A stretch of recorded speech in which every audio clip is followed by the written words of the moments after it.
Hello, I am Jason Epstein. I want to thank you for joining the webinar today.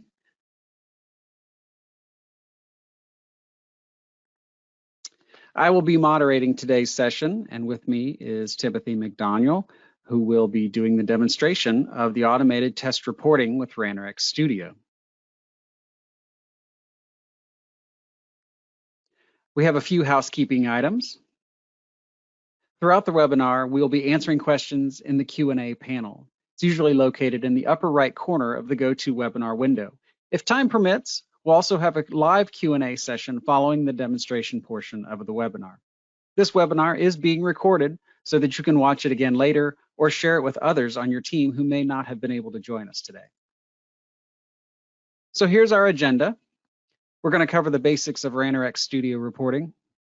We'll be customizing test reports, and we'll have a video reporting of the test results. We'll also show how using the new PDF reports merger feature works. And then, as I said earlier, we'll be having a brief Q&A if time allows. So now I'll turn it over to Timothy for the live demonstration. Hi, and welcome to the webinar. My name is Timothy McDaniel. I'm an engineer here at Ranorex. Today we are going to talk about the reporting capabilities of Ranorex. For this webinar, I have a simple test case that launches our RX demo app. It enters a name and it validates it. It's a very simple test case, but I think for the purposes of creating a report that this will do. So I'm going to click on this Run button here, and you see it building the test. And now it's performing the UI test. And shortly afterwards, the report is shown. So in this report, there's quite a bit of information. The computer endpoint name, the execution time, the operating system, the dimensions of the screen, the OS language, how long the test took, number of errors and warnings that were found, and a graph letting you know whether the test passed or failed. And as you can see here, our test was successful. We have the option of expanding containers and details or collapsing them, and whether we want to filter only on the successful test, the failed test, or those that were blocked. Now, blocked would be a test case with a condition which is not fulfilled, and therefore the test case is not performed. So they're color-coded with green for a pass, red if it failed, and gray if the test was blocked. So we're going to expand the details, and from here we can see all the steps and the time intervals of when it was performed, and it's also showing the level, the test case category, and the message column for what took place during this test execution. So let's briefly discuss the concept of report levels. Now there's debug, there's info, warning, error, success, and failure. And you can see that different levels of detail are given depending on what occurs. Now here you see an example of how the info level varies from a success level threshold. You have the report threshold showing a level of 20 versus the 110 here for the validate text message. If we go back to the test case tab, we can right-click on the test case, and we can set the report level that we would like to have. Perhaps we only want to report on the success or the failure of the test rather than each step. And here's where we can make those changes. So as well, let's say there are multiple test cases.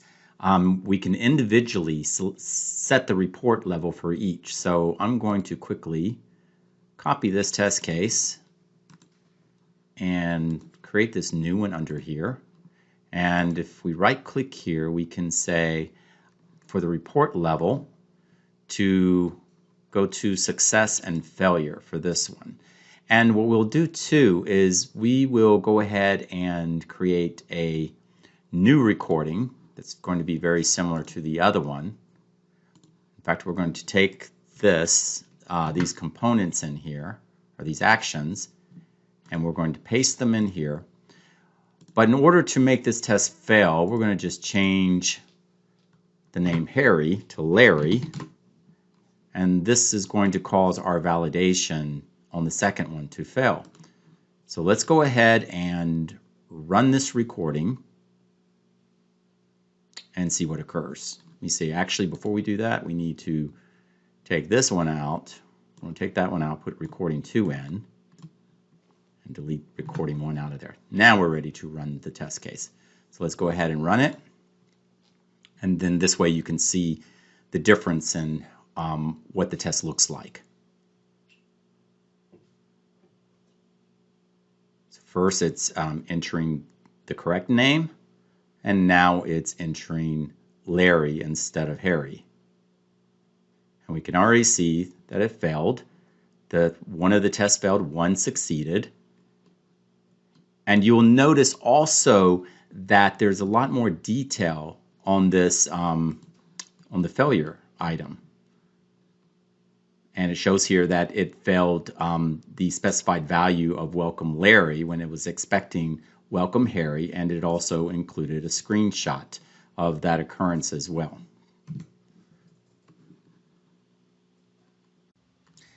Now let's take a look at the report properties, and to get to that, we right-click on the test suite. A context menu appears. We go down to Properties, and then we click the Report tab. And there's quite a bit of options on this tab. Right here, you can set to enable or disable the reports. You can choose the reports directory where you want your files stored. There's also the ability to customize the report file name, how you want it structured. If you look in here, once you click in here, it shows you what those little percents mean. %T for time, %D for day, %M for month, %Y for year, and so on and so on. And we can come over here and we can say, okay, we're going to also prefix this with Tim's report. There you go, and maybe you put another hyphen, and you can see here that this is an example of how those reports will appear. There's an auto save interval of how often do you want the reports to be saved, and the timestamps. The timestamps give you the ability to choose the start time, relative to the test suite start time, which is how it's set right now. It could be relative to the test module, or to the machine time, the time of your computer. There are also options to create a compressed copy of the report that builds a zip file with all the required files for viewing the reports elsewhere. If someone does not have the Studio on their machine, but they need to be able to view the report. Create a JUnit compatible copy of the report. That's creating simple XML reports, which can then be turned to generate any types of custom reports. And new to our most recent version, Ranorex 9.5, is the ability to generate PDF files within the Ranorex Studio.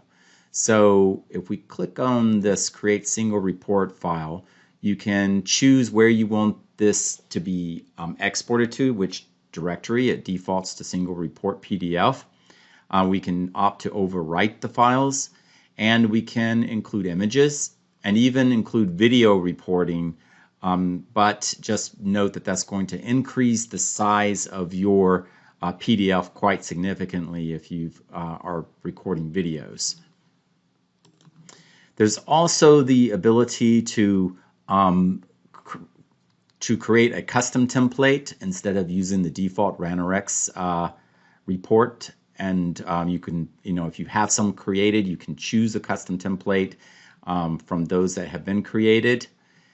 They're tracing screenshots, so you can choose to have your tracing screenshot in the foreground or in the background, or you can turn it off. And that has to do with if you run it in the foreground, it's accurate, but it's going to be a little bit slower in performance.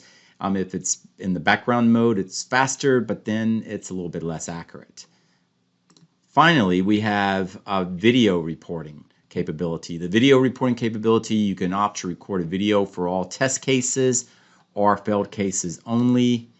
And we're going to just select the failed case only. And then there are other options for your bit rate, your frame rate, or your choosing which screen that you would like to ensure that it's recording on. And we're just going to leave these three for the default. But we have enabled the recording mode for this, and we're also enabling the PDF capability. And we also modified the report a little bit by changing it to say Tim's report.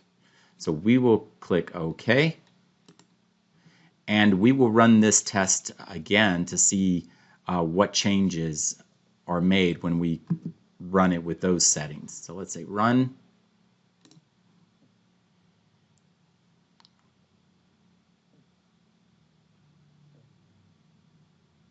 Now it's creating it or running the test. It's going to run it a second time.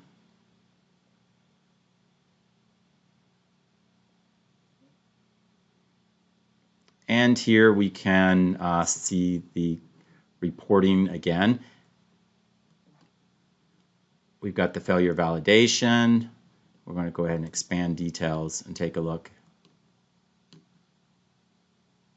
And if you notice here, we have this new one, play video. Everything else was pretty much the same, but it says play video. And when you play the video, it opened it up on the wrong screen. So we'll drag it over here. And it kind of played the video of what transpired during that time. So we'll close that out. You'll notice also it says Tim's report, report test. That's listed here. And if we go under reports too, you can see where it shows Tim's report. So if we right click on this reports, we can open the folder and explore. And from here you can see that a list of all the different reports that we have been generated for this test solution. This right here, these are shortcuts. They're not really the actual tests themselves. So if we want to go to that one, we can just right click on the shortcut, say open file location, and now it's going to take us to under debug reports. You can see the different reports, and under here single report PDF, under report test, there is a PDF file, and we can click on this here and you can see that it's now a PDF that you can email out to other individuals, and they do not necessarily need to have the Visual Studio on their computer to be able to see the test and everything.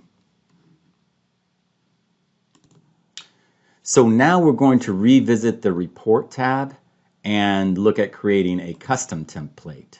So let's go ahead and minimize these, go back to the Properties tab here, and we will say Properties, click on the Report tab again, and come down here to Create Custom Template.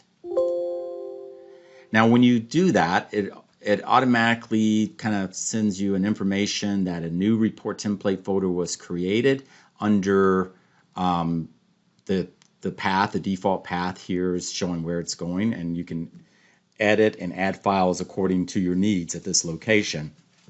And so we're going to go ahead and say OK, and we will come over here and we see right here we have a new custom template.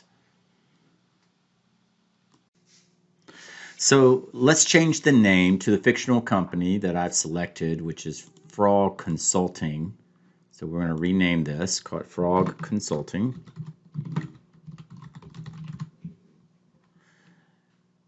And when you expand this folder, you see right here that there's a number of default files that Ranorex created in the process of creating the new template for us. We won't be using the PNG file because we have our own. There will be edits that we do have to make to the CSS file as well. But before we move further along here, since we changed the name, we need to go back into the report test suite, go down to the properties, back to the report tab, and we need to make sure that we choose the correct template. So let's come down here and find, there it is, for all consulting, say OK. And now it's the correct folder. We'll say OK. And now we can continue. So at this point, even though we changed the template, since we have not made any edits, and I'm going to just run this first test case up here just to show you that since we haven't made any changes to the template, actually, it's going to still look quite the same as before. So we're going to just run this through. And the report pretty much still looks the same as it did before. But now we're going to get ready to go ahead and make the changes so that the report will reflect those new custom changes that we're looking to do. So what we first want to do is we want to go ahead and add basically this PNG file, which represents sort of a company's name, their avatar, with their business name. So this would be akin to anyone who wanted to update the Ranorex report from having the default look into customizing it for their company. So let's go ahead and close this. Then we're going to close this as well. Let's right click on this folder, say we want to add an existing item. And what we're going to do is go for this logo here. We need to change this to say all files. We can bring that up. It's asking us, do we want to copy or link to it? We're going to copy it. And now it is showing in this projects folder. What we want to do, though, is to make sure that it's copied to the output each time. So we open up the properties on that. That was right click and then properties, and we say that we want to always put that to the output, copy to the output. So we can do that. So now that we have this file in here, in order to include it into the report, what we need to do is update the CSS file. So if we come over here, we can double click on the CSS file. So in the CSS file, this cascading style sheet, you'll notice here there's a comment that says, please make your customizations at the end of this document. So what we will do is scroll down to the very bottom. And you can see here, starting at line 1540, it shows to uncomment to customize your report. So what we're going to do is we're going to delete these out and delete this comment ending out. And then from here, we're going to change the background color. I'm going to change this background color to green because that kind of goes with the logo. So the code for that is ACD B6B. And then we're also going to change the background image to the name of our PNG file, and that is for all consulting. And we are going to come down here to put in the dimensions of this, and that's 100, a height of 100 by 550.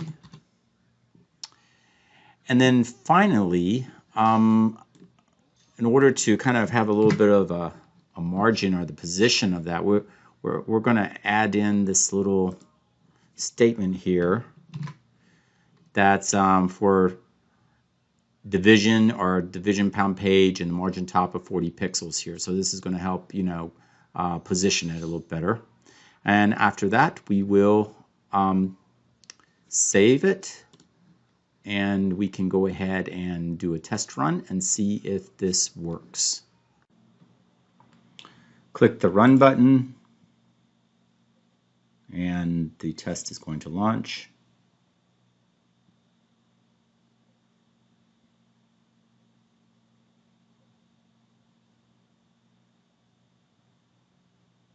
And it was successful. And now if you see here, we have a green background and we have our logo and text up there. So this is pretty much how you change the background and customize this report. We also want to change the computer endpoint to a different title of like fraud consulting. And instead of having the computer name here, we're going to put the username here. So to do that, what we need to do is go ahead and first of all, we need to go over here to the reports, and we're going to open the folder and explore. Go down here, let's kind of open the file location, and under the file location we can find one of these raw data files, and we'll open this with Notepad. And what you can see here is we have, of course, the host T. McDaniel L, but right here we see that the user is listed as Timothy McDaniel. So user is actually what we're looking to use. So what we do now is go into the XSL file, and we're going to go ahead and search for the word endpoint. There you go, we found it here, and we're going to just replace this with fraud consulting. And then we need to find the username, or go down where it shows actually the host, because that was what was identified in that raw data file, and we're going to replace this with @user. Then go ahead and just save this.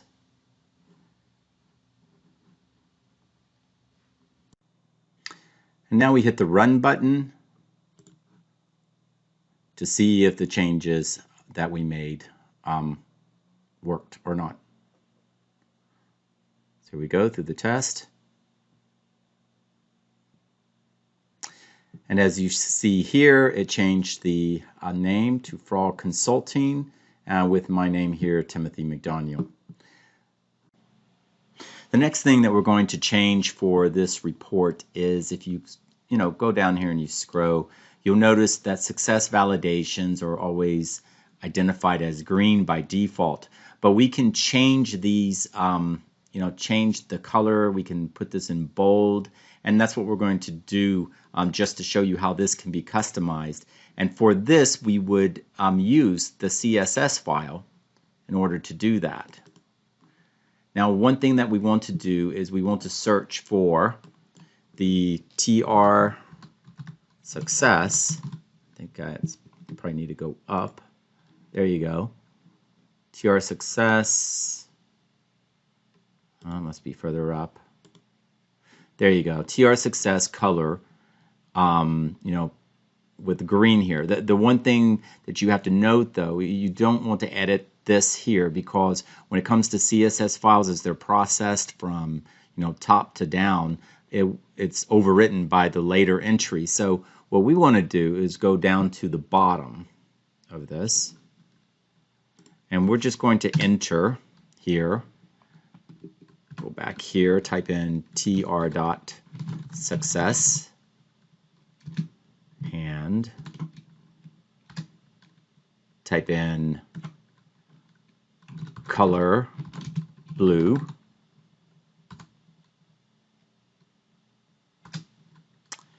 font weight bold,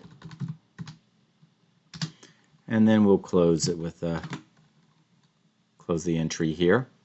And now what we can do is go ahead and play this or run this and see if it changes the color as noted here below.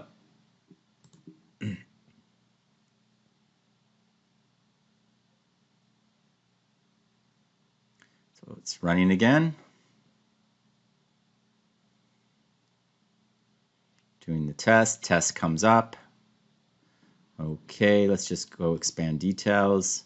Scroll down here, and as you see here, we've edited this particular field just using the cascading style sheets and changing those elements in it. So this is just a number of examples of how this report can be customized. So during this webinar, we discussed the basics of Ranorex Studio test reporting, video reporting of test results, using the new PDF report merger features, how to customize the test reports. So also as well, I just wanted to direct you to this website from our website under support. If you go to the Ranorex fundamentals, there is a comprehensive lessons and everything about the reporting that even goes into things even like complex customizations and converting the reports to other data types as well. So this is something else that you could pursue if you want to learn more about the reporting mechanisms and the functionality that exists within Ranorex. Thank you for your time, and I hope that you learned something from this webinar. If you have any questions, just reach out to us and we'll be happy to answer them. All right, guys, take it away. Thank you, Timothy. That was a great demonstration. If you want to explore the reporting features of Ranorex Studio, but you're not yet a user, you could download a free 30-day trial of Ranorex Studio from the website at www.ranorex.com. And this is what it'll look like. You'll select that green download free trial button, and that should get you going. So this concludes the demonstration today, and looks like we have a few minutes. So let's take some questions and answers from our panel that got asked, and we'll address those now. Okay, this is the Q&A, and let me see here just to make sure that everything is looking. Show screen. Monitor 3, yep. Okay, so we did get some questions in the forum, and let's see here. Okay, one of the questions was, is it from Alex, is it possible to set different PDF report files for different run configurations, or set naming templates for the PDF report for every run configuration? The reporting is pretty much sort of a global setting for your test suite. When you first go in, and we went to the reporting tab, and in that reporting tab, it's set for that test suite, those configurations. So you can have different test solutions. So, you know, if you close one test solution out and you open another one, then of course you can set the PDF configurations differently in that regards. But it is sort of a universal setting for the specific test solution. So in that case, it's going to kind of be set however you established it in those parameters. The other question was, let me look here. Says from Amanda, can the solutions report test sample project be downloaded from somewhere? Yes, from that website that I showed towards the end from ranorex.com, you can go onto our help solutions. The entire guide is there, and in there are different the different files that you can download for samples. So, and you can extract those, you can use them. There's tutorials to step you through creating something very similar to what was shown in this webinar. And says from Calgar, do we also see these PNG in the PDF report file? The PNG in the report file. The PDF we're going to, the PDF files or the PNG files will be in the report file too. So if you've selected, for example, our custom template for the fraud consulting, for example, then that's going to be reflected, whether it's in the PDF or in the standard report that you see with the RX log file. And it says from minutes, is mandatory image size of the report 100 by 550 pixels? I think, I'm not sure exactly if that would be the exact file. The 100 by 550 that was chosen, that was depending on the pixel size of that particular image that you want to specify the certain depth. Depending on how, if a company is using a much smaller logo or set, then those pixel sizes are going to be different, and you would have to constrain it by specifying those specifics in your CSS file. And from Sofiana, thank you for this webinar. How can we add browser name in a customized report? You would have to go and look like we showed, that was shown before, where you would go into the file to find that particular element, that there was that particular element that you had to, when we searched out for replacing the user and for the computer, and you would have to find that one in the report data file, and then find that in your other file, this other file that we went where we changed the actual name from the computer name to instead reporting the username. And from there, you would be able to add a particular browser name from there. And let me see. Ryan, how would you hide a password stored as a variable in reporting? For one, if you're doing, from a development standpoint, you want to make sure that you're not using anything that you're using should be on a test system. You are able to mask certain passwords in your reporting files, or in your test suite. You can mask those things. However, when you're doing this testing, make sure you're not using any production type passwords, anything that would be vulnerable, or after you've produced your test, you could go ahead and just reset your password to something different. So that way it does not become some sort of liability. And from Jail Santos, it's possible to send the PDF report to any email after finishing the test. Some configurations in Ranorex to do that. Yes, you can generate, you can set up reports to be emailed out within, using the Ranorex test suite.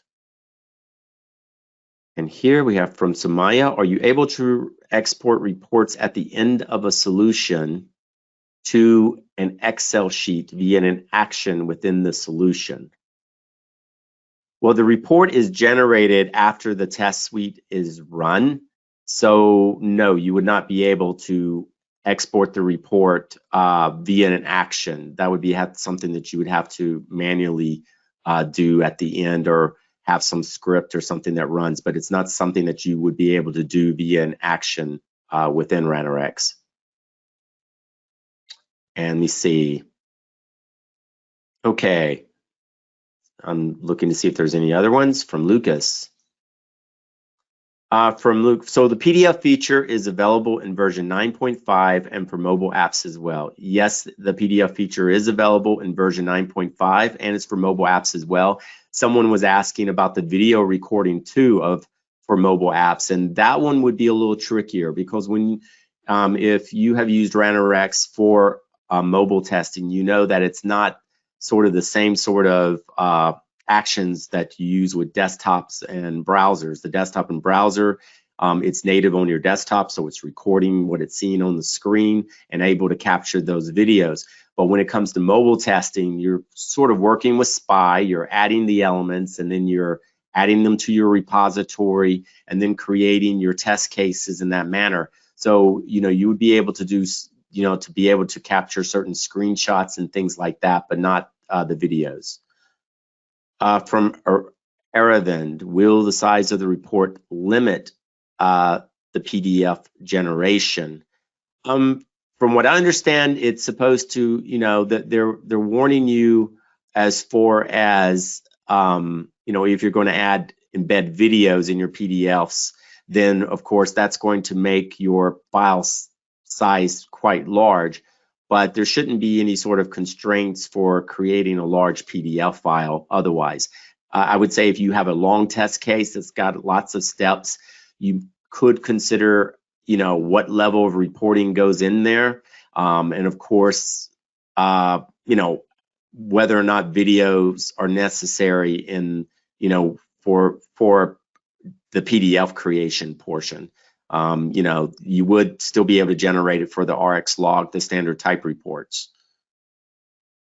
Okay, so, okay, well, it looks like we've answered most of the questions that's relating to reporting.